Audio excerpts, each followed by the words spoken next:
buriya mu rukiko ntago hakora ukuri, hakora ibimenyetso.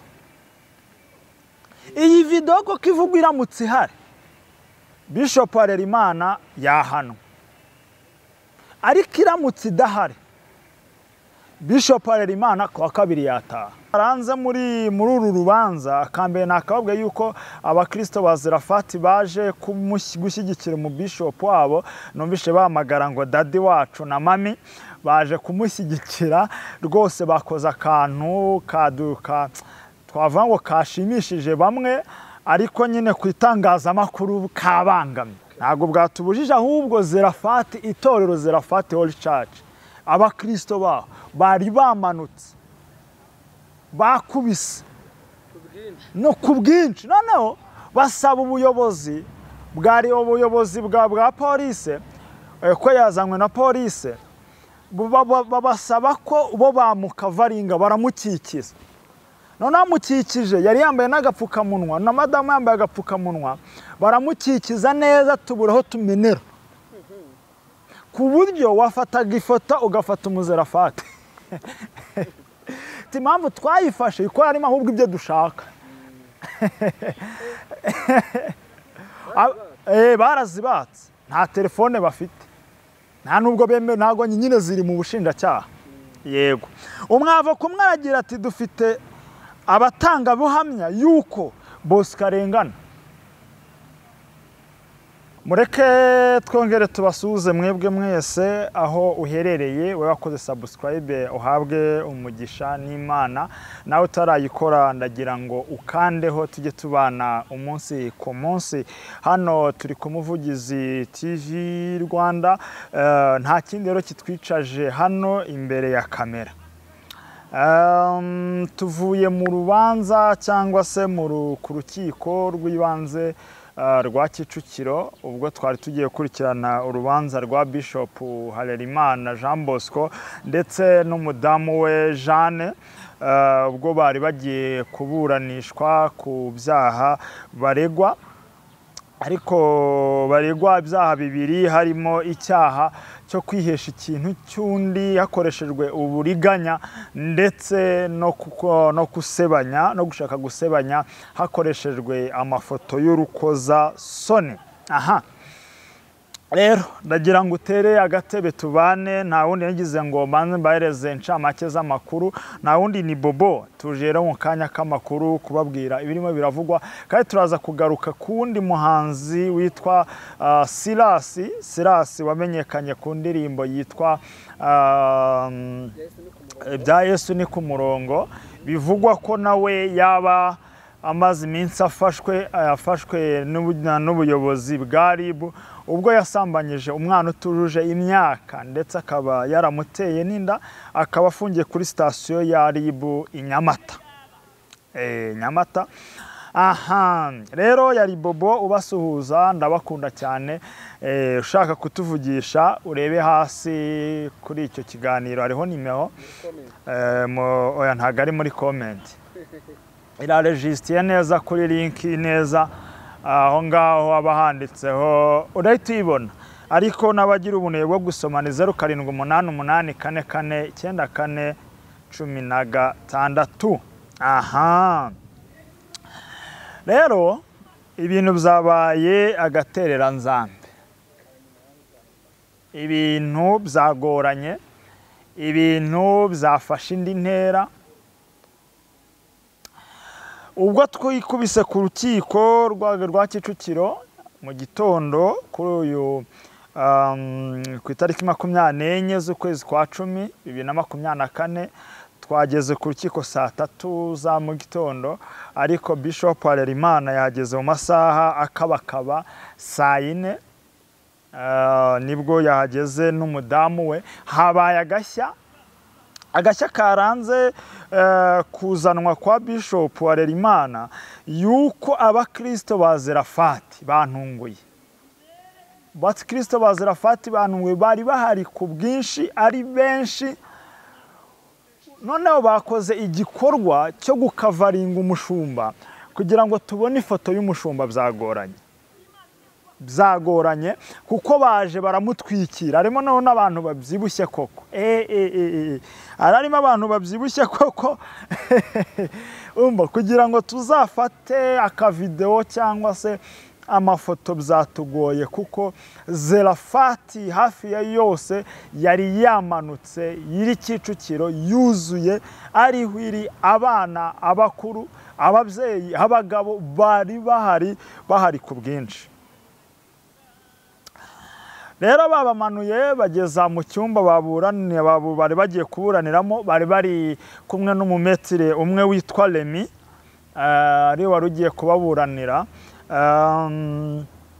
Gusa nabwo mu rukiko ntabwo bamazemo umwanya kuko ntaravuga byinshi, najya mabwire ko byasubitswe, urubanza rwasubitswe. Udushyara twaranze muri uru rubanza, akambere nakababwe yuko abakristo ba Zerafati baje gushyigikira umubishop wabo, numvishe bahamagara ngo dadi wacu na mami, baje kumushyigikira rwose, bakoze akantu kaduka twavuga ngo kashimishije bamwe, ariko nyine ku itangazamakuru kabangamye ku itangazamakuru kabangamye, ari naho twageze tubwira ubuyobozi bw'umutekatati rwose aho mudukuyeho, iyo mureka tugafata akavideo cyangwa se batumye mudafata amavideo se cyangwa ubuyobozi ntago bwatubujije, ntago bwatubujije, ahubwo Zerafati, itorero Zerafati Holy Church, abakristo baho bari bamanutse bakubise no ku bwinshi, noneho basaba ubuyobozi bwa polisi ko yazanywe na polisi, babasaba ko bo bamukavaringa, baramukikiza. Noneho amukikije yari yambaye n'agapfukamunwa, na madamu yambaye agapfukamunwa, baramukikiza neza tuburaho tumenera, ku buryo wafataga ifoto ugafata umuzerafati iyo wafataga video ukabufasha umuzerafati. Mbese kugira ngo tubone video n'ifoto byagoranye, ariko ifoto ku bwa Murembe yaje kuboneka. Kumbe hari umunyamakuru aracengera, mbona ifoto iramonetse. Okay, aho ni hanze. Bageze rero mu rukiko, mu cyumba cy'iburane baburanira, bafashe umwanya bahaye ubugenzacyaha umwanya, bwansekeje ngo ntago bwujuje dosiye, ibimenyetso ntibyuzuye. Noneho turibaza, ni gute ubushinjacyaha bufata umuntu bukamujyana mu rubanza nta dosiye afite, dosiye ituzuye? Bwari bumujyanye kubera iki? Bita bisaba ko urubanza rusubikwa. Noneho Bishop Harerimana n'abamwunganira mu mategeko ndetse n'umudamu we Jane, harimo umumetire witwa Remy, bagize bati natwe dore ibimenyetso dufite by'uko umukiriya wacu arengana, cyangwa abakiriya bacu barengana, kuko wenda ntabwo nababwiyeho Zerafati n'umugore we bararegwa icyaha cyo kwihesha ikintu cy'undi hakoreshejwe uburiganya, ndetse n'icya kabiri gusebanya hakoreshejwe amafoto y'urukozasoni.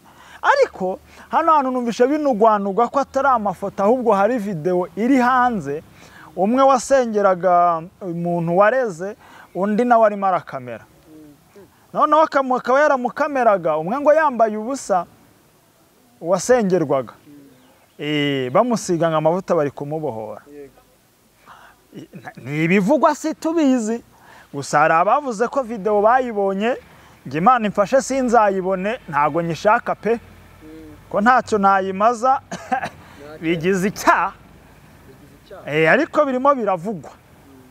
Okay, rero bageze mu rukiko, ubushinjacyaha bumaje kuvuga ko ibimenyetso bituzuye, abunganira Harerimana Jean Bosco nabo bafasha bavuga ati dufite ibimenyetso muri telefone kandi ntibemerewe kuzihabwa kuko ubushinjacyaha nibwo buzifite. abango kuzihabwa basabaga ko bahabwa telefone kugira ngo bavanemo ibimenyetso bafite bubashinjura ngo harimo message ebyiri zigomba kubarenganura zigaragaza ukuri kwabo kwigihe ibyo byabereye n'uburyo byagenze n'icyabiteye. Gusa tugenda tuganira na bamwe wenda bo muri Zarafati badashatse kuvuga yuko bavuze ko uyu muntu waba waramutanze aya mafaranga avuga ngo miliyoni 10 yasabwe, bivugwa ko yaba yarayatanze mu buryo bw'amaturo mu buryo butandukanye, wakagenda bika ama SMS akaba ari yaryegesha. Ntitubizi, ubu twirinze gutangaza rero uwareze, ntabwo urukiko rwamuvuze.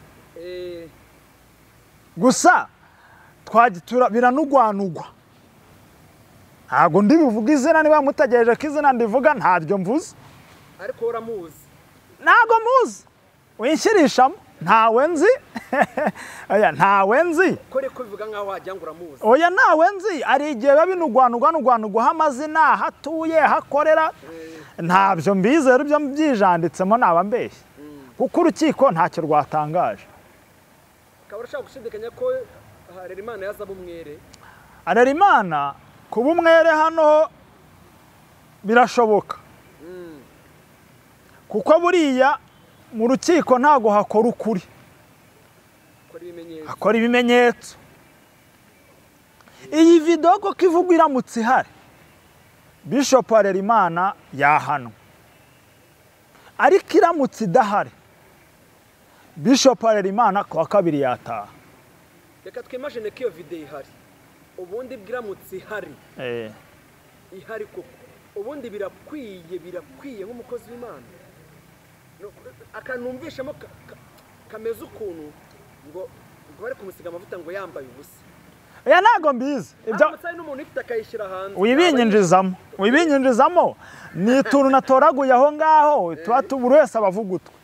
Urumva hari itangazamakuru itaka ryose, nako igihugu cyose kiba cyamanutse, usibye televiziyo y'u Rwanda, radio y'u Rwanda, n'abandi bose baba bahari. Urumva rero buri wese avuga ka, n'undi akavuga ka. Ukuri tuzakumenya umunsi ubugenzacyaha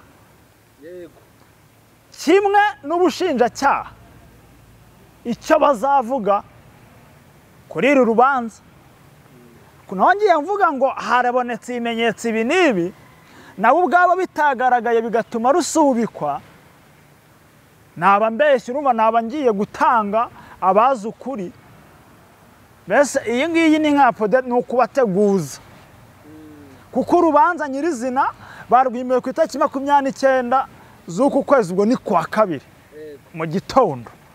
Urukiko bakomeje kuburana ibintu bya telefone, bavuga ati mwadoye telefone tugakuramo ibimenyetso wenda mukayisigarana. Ubushinjacyaha nabwo ati impamvu twayifashe ikora arimo ahubwo ibyo dushaka. Barazibatse, nta telefone bafite, nta nubwo bemewe, ntago nyine ziri mu bushinjacyaha. Yego, umwavo kumwe aragira ati dufite abatanga buhamya yuko Bosco arengana. Akana arangije umwungane, bari abavoka babiri bari kunganira mu ruhande rw'umugore Jane ndetse no mu ruhande rwa Bishop Harerimana. Undi aramwunganira ati ibimenyetso bibiri muri telefone harimo message ebyiri. Izo message nimba ari iziki mawe? Gusa nimba ari ese ngiye n'umwanya ndakibaza. Nimba uyu muntu nimba ari umugore, nimba ari umugabo, I don't know. Nyine ntiturabimenye ibyo ari byo. Kwa kabiri ntimumbaze ngo ninde. Gusa ndane nimba hari umuzi, mujye muri commentaire mutwandikire mutumenye uwo ari we. Ngiye ntago nzi ibyo ari byo.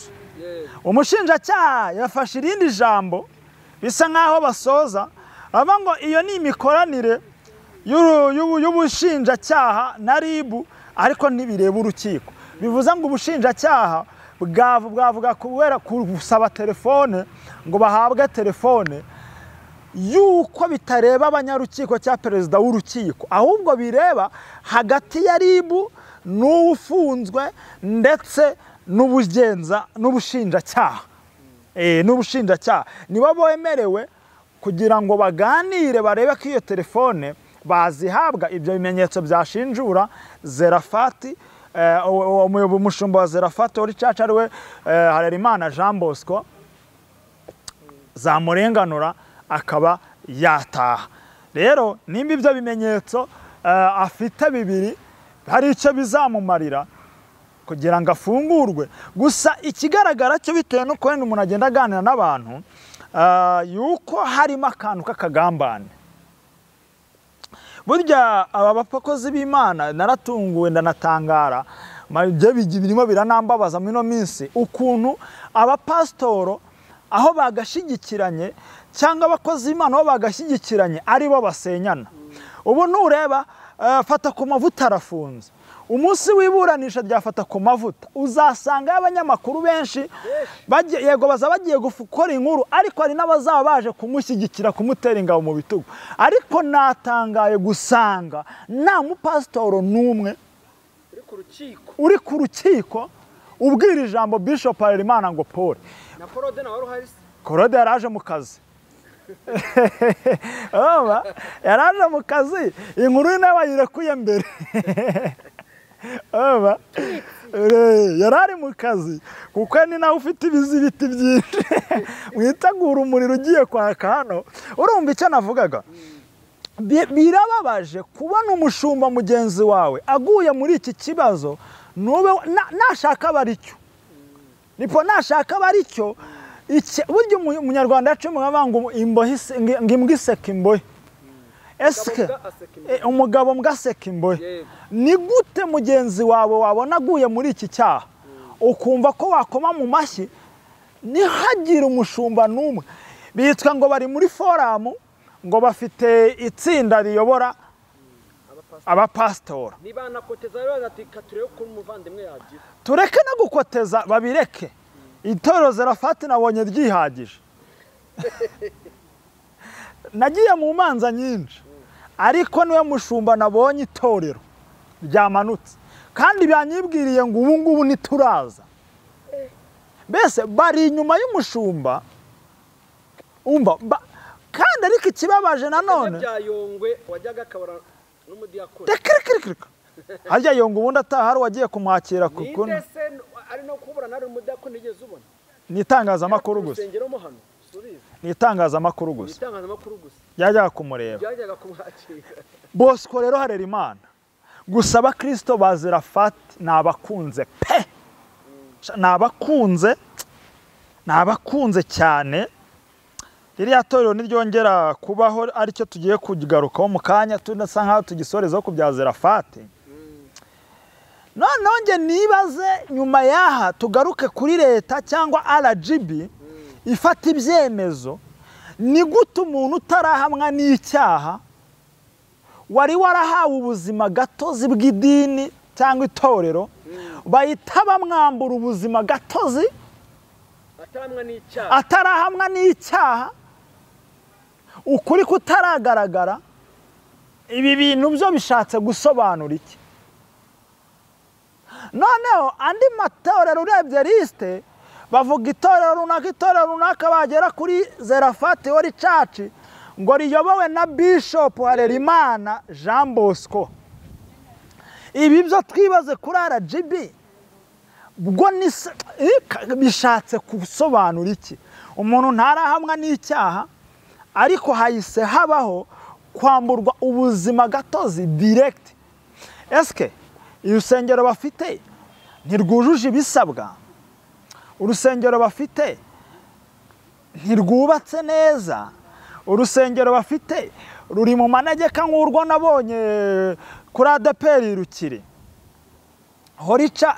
Zerafati wari caci habayemo iki kugira ngo yako ubuzima gatozi kandi urubanza rutaraburanwa ngo hamenyekane icyaha, hamenyekane ikosa, ahubwo hakabaho ikintu cyo guhita yambuwe ajyananwe n'umugore? Yes, barimo baraburana kubw'ibintu bakoze wenda cyangwa banabeshyerwa kuko isi yose hajyabaho kuyimbirwa, ariko noneho baherekereshejwe no kwakwa aho abantu bajyaga bagaterana.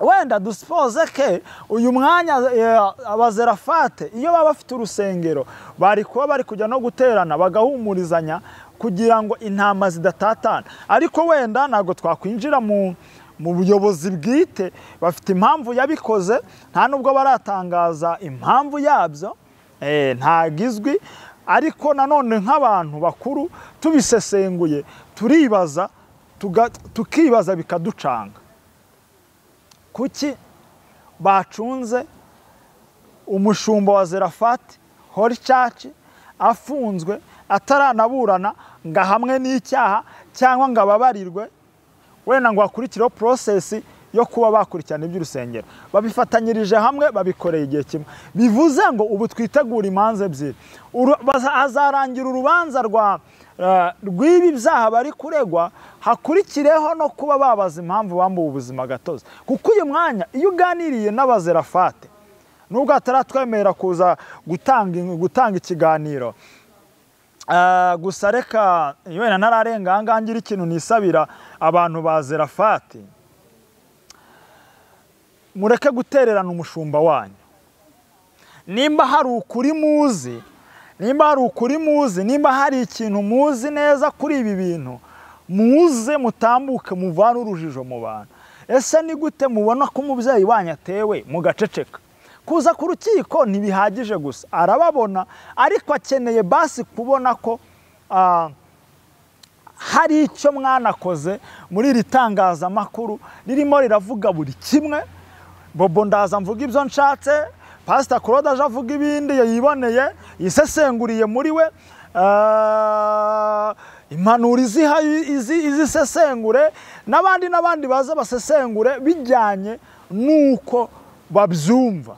Ariko nk'ubu habonetse nk'umuzerafati, umukristo, inkingi ikaza ikaduha amakuru, katubwira ngo biriya bintu bimeze bityo, kuko byanze bikunze mu bazerafati bose ntihabuzamo umuntu uzima agakeregeshwa kukuri, kuko abapasiteri ntibakabuze abaprotokole. Muri abaprotokole bahorana cyangwa abajyanama bagize administration y'idini, ngiye munyangane nkunda gukoresha idini uko remera ku itorero rikiri mu ibanga, abagize administration y'idini ntago bagakwiriye guceceka, bagakwiriye kuza bakavuga ku bintu bimeze. Niba barindiriye kuvuga wenda nyuma yo kuwa kabiri tumenye uwareze, nimba bakekeranya nabo ntago tubizi, ariko uko biri kose hano bazi ukuri, bazi nuko ibintu bihagaze. Rero twagira ngo tubabwire ko urubanza nyine rwa Harerimana Jean Bosco, umushumba mukuru wa Zerafati Holy Church, wagiye ari kuvugwaho utuntu twinshi dutandukanye, ariko tutari bugaruke muno mwanya, tuzadusesenguraho ibutaha, ariko nihanganisha abakristo ba Zerafati Holy Church, navuga ngo muhumure nta kitagira iherezo. Nimba yaranabikoze ubutabera buzabahana bakurikije amategeko, bongere bagaruke mu rugo, kandi mureke guta urugo ngo mugende, ahubwo mwibumbira hamwe mushyiramo. Nubwo mudafite aho muteranira, reka mbibabwire nk'umukristo, sigaye nya kuvuga ijambo nk'umukozi w'Imana ko ryambitswe irindi sura. Nk'umukristo ntimutatane Zerafati, nimba koko muri guza gushyigikira umushumba wanyu, mubimugaragarize ku buryo nataha azasanga abana bakiri mu rugo. Okay? Rero ubwo urubanza rwa Bishop Harerimana n'umudamu we Jean ruzongera gusubukurwa ku itariki 29 z'uku kwezi, ubwo ni kwa kabiri, kuko basa perezida w'urukiko yasoje atanga umwanzuro uvuga ngo kuwa kabiri ubugenza bushinjacyaha buzazane telefone barebemo ibyo bimenyetso, barebe koko uko bizabihagaze. Rero kwa kabiri nibwo urubanza ruzasubukurwa.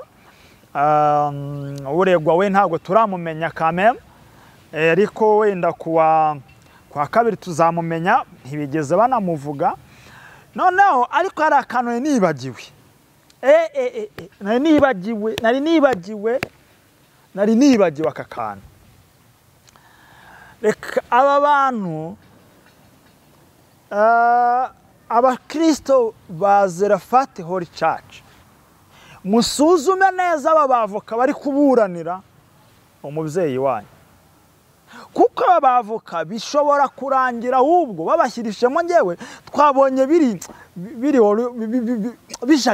bashagaraye ukuntu mwihangane, twabonye situze kuko basabye gusubika urubanza. Yego, noneho mu gusubika urubanza ahubwo babigiramo urubanza. Kuko ibi bya telefone byashatse kuzanamo nk'akantu k'urubanza mu rukiko, kandi tena basabye iki? Gusubika urubanza. Noneho twanageze naho tubegera tuti se murunganira bishop muri bande, mwaduhaye amazina nk'itangazamakuru baradushwishwiburiza. So wenda reka twizere ko wenda byatunguranya hari kwa kabiri bazaza biri ku murongo neza. Reka ibyo nta kintu turi kwirinda kubivugaho. Kwa kabiri mwebwe mutera gatebe tuzaba tuhababereye, kamera zihari, umunwa twawujyanye, amakaramu twayakozeho, turi kwandika tubahereza akantu ku kandi. Mbese kwa kabiri tukigerayo azaba ari kwa prodinga buri munota, buri kabaye. Kwa kabiri ubwo ni kuri rukiko rwa Kicukiro rw'ibanze mu Kagarama, rw'ibanze rwa Kagarama. Yego, niho bizabera. Gusa nongere mvuye ngo abakristo baho ba Zarephath ntuzongeye kudukora kariya kantu. Baza barigiriri, baje ari igiriri, bakubwiye ko bataraza. No mu kuza kwabo icyo mvuga baje barapfuka, babahise. Ako nta n'amafoto yagiye hanze. Iriya foto si imwe iri kugaragara. Baca umugabo cy'Rwanda ngo inyama y'umuranga. Iriya foto sinzi uwaseseye, nanjye umuntu wayimpaye sinamuvuga. Bakareka mureke. Gusa yagize neza. Wasanga n'umwe muri bo.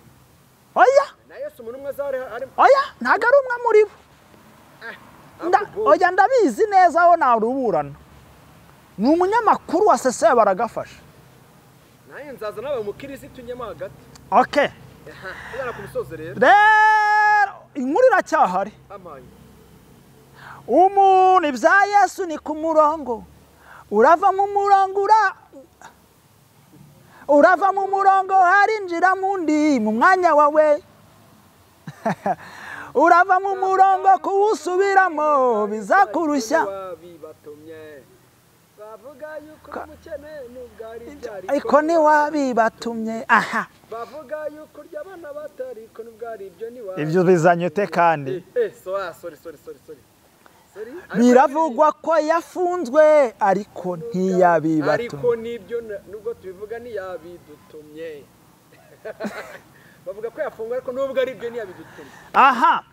Sirasi wamenyekanye ku ndirimbo ibya Yesu ni ku murongo, biravugwa yuko nawe burya ibintu bitaramuhama, y'urukiko rutaraguhamya icyaha biba bikivugwa. Muri biravugwa yuko uyu Sirasi yaba yarafashe umwana utuje imyaka ku ngufu. Buriya ntago ndirinda kuvuga imyaka nayo ngo mbinyimeshoninge neza, kuko ntago ndajya mu rukiko ngo menye, nayo inkuru tuzayikurikirana. Biravuga ko yafashe umwana utuje imyaka akamufata ku ngufu, ndetse uyu mwanya akaba atwite. Umwana mutoya rwose yatewe inda n'umukozi w'Imana. Rero muravuga ngo abakozi b'Imana turabavuga ko akatubagaruko nsa nkaho mbasorezaho, muratukisha izina ry'Imana. Koko nibyo twaratewe bangoye ngo umugabo mbwaseka imbohe, ariko ari ibintu byo gusekwa. Wango ibintu by'ubusambanyi ni process. Ntago wajya gutekereza gufata akana ngo ako kanya tugatura hasi ukikabona. Ubo warabitekereje mu mutwe wawe. Kuko umuzimu waba warafashe umuntu mbure no kujya kugura indaya. Kugira ngo umfate yose ni bibi. Oya, reka nkubwire. byose ni icyaha burya ngo mu kwaha n'ahandi hantu ntihanuka kimwe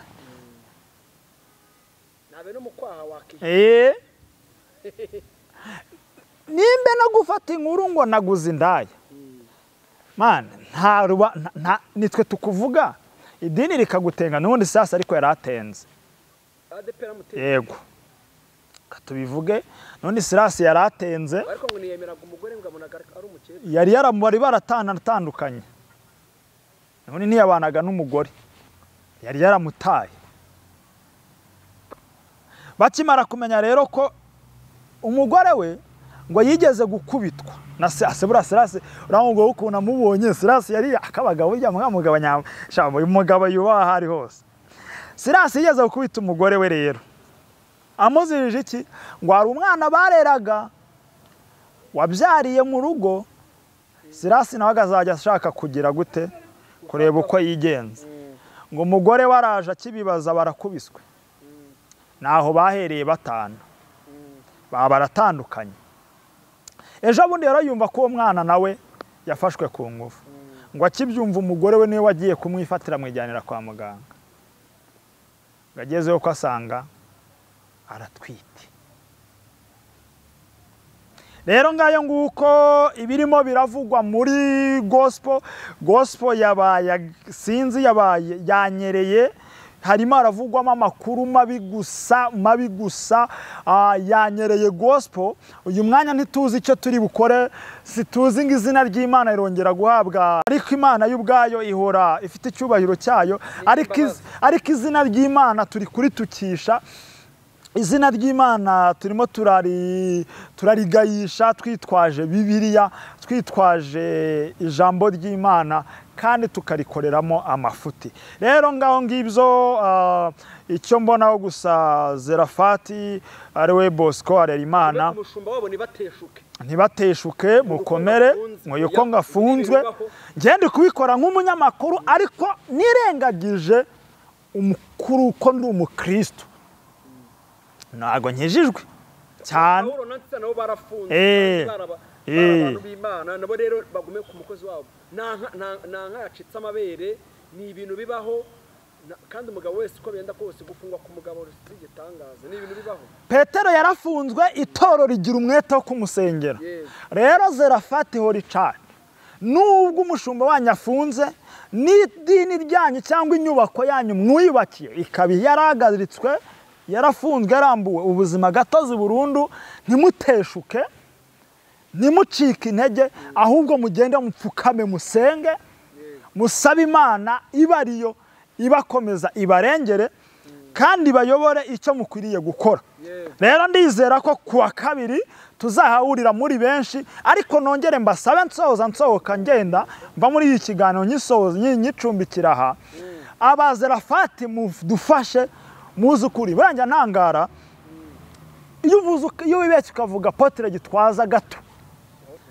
hahita hahaguruka abantu benshi bahita bahaguruka afite abavugizi rero turifuza ko na Zerafati hori church habaho umuntu ugira umuvugizi aze adutangarize ibyo tutazi adutangarize ibiribwina tumenye ukuri koko ese koko Zerafati icyaha yaragikoze nimba yanagikoze agisabira imbabazi ariko we numvishe bigaragara avuga ko ari atari byo ari ibimenyetso nawe afite rero naho kwa kabiri mube mushaka amamega mwicara ahantu buri munota tuzaba twaprodinze internet tuzayigendana machine mese mu office tuzayimura niba ngombwa tuzanakora live niba ngombwa tuzanakora live kugira ngo nagira akabacika akantu ku kandi keretse nibirangira hari bashyize mu muhezo nta wamenya turabakunda cyane nakagaruka no kwa kabiri shalom ariko ibya Sirasi byo turaza kubigarukamo neza tutabivuze neza twarimo turavuga iby'umushumba Bosco ariko n'ibya Sirasi turaza kubicukuma dukora ikiganiro ku bwabyo twimenyera amakuru yabyo ko kuriya mwana uko yameze nimba leta yase nimba ubuyobozi bwasanze nta zindi ndwara ari ugutwita gusa ibyo nabyo amakuru ku yandi muragenda muyamenyeshwa. Shalom, yari Bobo, kora subscribe ndetse na sharing, ndabakunda cyane.